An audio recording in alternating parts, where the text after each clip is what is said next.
Welcome to The Bottom Line. I'm Pastor Rick Yutzy from Maranatha Community Fellowship in Plain City, Ohio. This past week, earlier this week, we were helping somebody in our church move to a new house.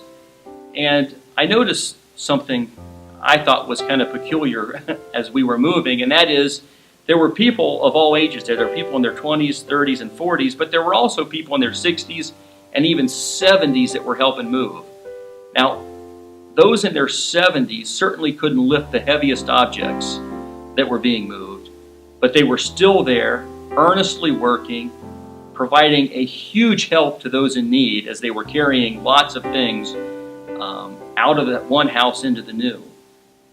And as I was thinking about that, as we are called into full-time ministry, all of us, in service to God, I wonder how many people, when they retire from work, also retire from God's call in their life to ministry. And I was hoping that as people get older, they don't retire, that they still serve God. Because I'll tell you, as a leader of a church, it is great to see those that are more seasoned in life helping serve and provide leadership. And it says in 1 Corinthians 15:58, "Therefore, my beloved brothers, be steadfast, immovable, always abounding in the work of the Lord, knowing that in the Lord your labor is not in vain." And there is no expiration date on that verse. It doesn't say, hey, once you turn 70, you can stop. It says, always abounding in the work of the Lord. As long as God has given each of us strength and the ability to serve Him, we should. I hear so many people say, well, at least I can pray. And yes, God has called us to pray, but He's called us to way more than that. He's called us to serve Him, always abounding in His work. And Galatians 6:7 says, "Don't be deceived. God is not mocked. A man reaps what he sows." And it goes on in verse 9, "Let us not become weary in doing good. For at the proper time,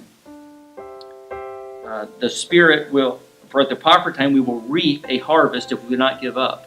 Therefore, as we have opportunity, let us do good to all people, especially to those who belong to the family of believers."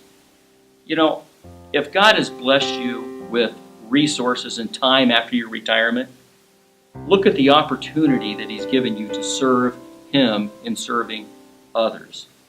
And so it's a great opportunity. And it says in Hebrews 6:10 that God is not unjust so as to overlook your work and the love that you have shown for His name in serving the saints as you still do. And we desire each one of you to show the same earnestness, to have this full assurance of hope until the end. Notice it says until the end, until God calls you home or until He comes again, so that you may not be sluggish. There's no reason to be sluggish if He's given us energy and health, but imitators of those who through faith and practice inherit the promises.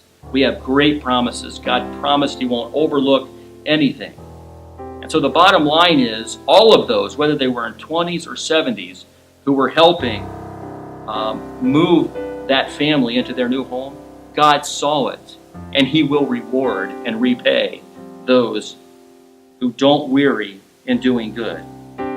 So never retire from following Jesus and serving Him, because the church needs you, our country needs you, and all of us need you. And most of all, God desires that you abound in every good work for His name. See you next time on The Bottom Line.